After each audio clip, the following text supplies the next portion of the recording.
मजबूत करने वाले सिवाय विधानसभा के अलावा भी ये क्या फर्क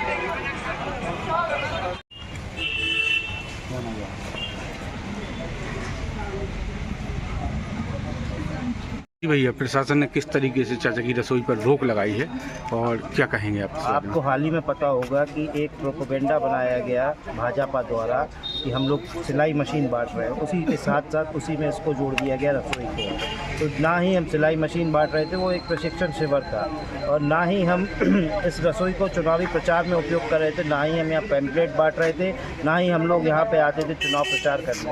ये जनता के लिए एक सेवा थी जिसको प्रशासन के कहने के बाद हमको स्थगित करना पड़ा, और इसका हम यही बोलेंगे कि चुनाव के बाद परिणाम चाहे जो भी हो, इसको हम दोबारा चालू करें। प्रशासन ने आपको मौखिक रूप से या लिखित रूप से फोन आ रहे हैं कि आप रसोई को बंद करिए, तो हमको बंद करना पड़ा। हमने भी उनसे कहा है कि आप हमें नोटिस तो दिखाइए या नोटिस दीजिए, तो उनका साफ कहना है कि हम आपको मौखिक तौर पे कह रहे हैं आप रसोई को बंद करिए। नहीं तो मौखिक तौर पे क्यों? इनलीगल थोड़ी ना। अगर आपको प्रशासन को निर्वाचन को किसी को भी ऑब्जेक्शन है तो आपको लिखित में जवाब निर्वाचन विभाग से पूछी, क्योंकि अभी हाल ही में हम पे जबरदस्ती प्रशिक्षण शिविर पर कार्रवाई कर दी गई, क्योंकि पूरी आचार संहिता हम ही लोगों पर लागू हो रही है। क्या आपको ऐसा नहीं लगता कि चाचा चुनाव में खड़े हैं जिससे प्रशासन आपके ऊपर दबाव बना रहा है, या भाजपा की तरफ दबाव की टैक्टिक्स है जो खेल रही है?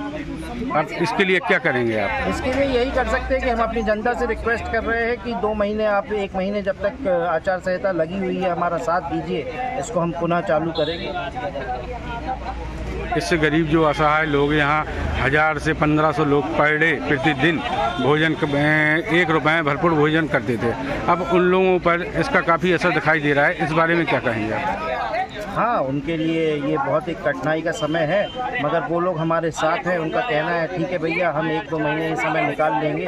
उनसे हमारा वादा है कि हम इसको चुनाव बाद पुनः चालू करेंगे, परिणाम कुछ भी है। कौन से पद पे? मैं दीप्ति पांडे, मध्य प्रदेश कांग्रेस की प्रवक्ता हूँ और छतरपुर की कार्यकारी अध्यक्ष। जी, आज चाचा की रसोई पे प्रशासन के द्वारा मौखिक रूप से चाचा की रसोई को बंद कराने के लिए फ़ोन लगातार किए जा रहे हैं, क्या कहेंगे आप? देखिए, निश्चित तौर पे किसी भूखे के मुंह से निवाला छीनने का काम जो भारतीय जनता पार्टी और उनके प्रत्याशी के द्वारा किया गया है, मेरा ऐसा मानना है कि मानवता के इतिहास में छतरपुर में इससे निम्न स्तर का कोई काम हुआ ना होगा। ऐसे कई लोग, जरूरतमंद लोग यहाँ सम्मान के साथ भोजन करते थे जो छतरपुर विधानसभा के मतदाता भी नहीं हैं। कोरोना काल में जब हमारे आदरणीय चाचा जी ऑक्सीजन मुहैया करा रहे थे, जरूरतमंदों की मदद कर रहे थे, पानी उपलब्ध करा रहे थे, तब किसी को दिक्कत नहीं हुई। तब भाजपा की जो प्रत्याशी हैं वो शिवराज सिंह जी से बीसी में कहती थी कि यहाँ तो सब कुछ अच्छा है।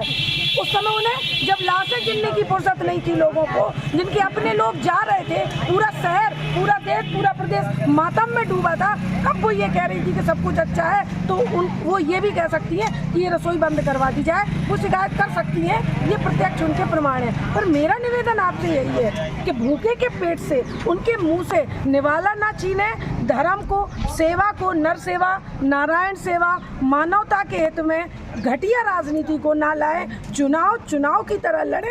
हाँ, ये हमने माना, उनकी बौखलाहट जायज है, क्योंकि चाचा की समाज सेवा छतरपुर के दिल में है, चाचा सभी के दिल में है, और मानवता का एक ही नाम है। हम कहते हैं पज्जन चाचा और खेल ग्राम, ये हम नहीं कहते। दीप्ति जी, भाजपा की LED लाइटें लगी हुई कई गाड़ियां रेलवे स्टेशन पर रखी हुई हैं, तो क्या आपको ऐसा नहीं लगता है कि चुनाव आयोग सिर्फ कांग्रेस पर दबाव बना रहा है?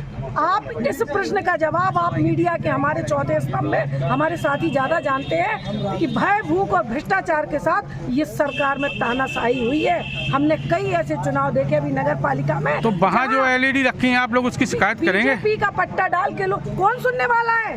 सुनने वाला कौन है? सारी एजेंसियां मोदी जी के, शिवराज सिंह की गुलाम है। निष्पक्षता से कौन जांच करने वाला है? मानवता के लिए, अपने बच्चों के लिए, इस समाज के लिए सुनने वाला कौन है? गूंगी बहरी इस सरकार में, तानाशाही की इस सरकार में हम कुछ भी कहें वो सुनाई नहीं देगा। लेकिन ये हमारी दादी खड़ी है, ये ऐसे मासूम भोले भाले लोगों के लिए, इनके हित के लिए अगर हम लड़ाई लड़ते हैं, आदरणीय चाचा जी ऐसे लोगों की सेवा के लिए रसोई चलाते हैं, उसकी शिकायत की जाएगी। उसको सुनने वाले लोग बैठे हैं।